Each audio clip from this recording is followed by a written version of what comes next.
I call the member for Newcastle. Thank you, Mr Deputy Speaker, and I rise to speak in support of this important private member's motion, moved by my colleague, the member for Throsby, whose own electorate shares a remarkably similar history to that of Newcastle and likewise hails from a region that has always punched above its weight and remains an important social and economic contributor to our nation.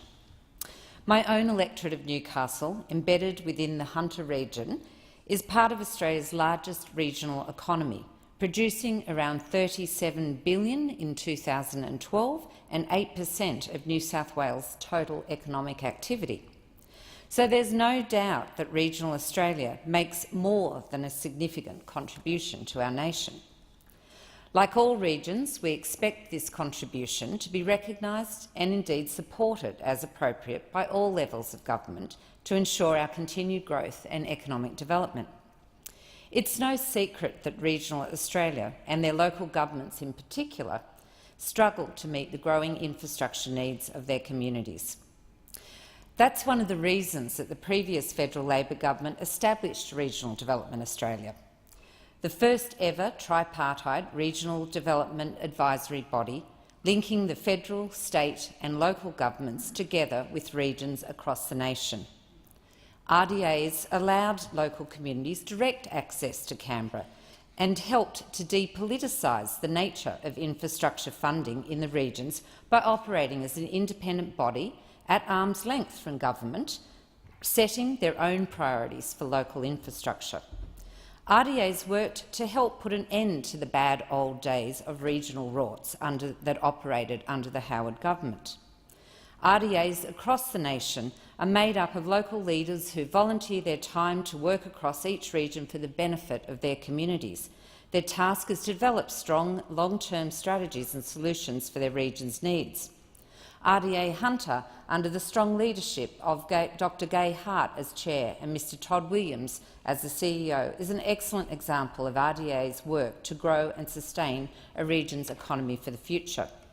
I'd suggest that any government who chooses to ignore or dismiss the advice and recommendations of local RDAs does so at its own peril.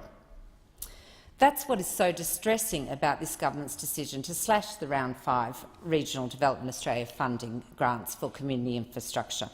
In my electorate, the Newcastle City Council was set to receive more than $1 million to upgrade the Merewether Baths Pavilion and surrounding area, ensuring amenity and accessibility issues were addressed.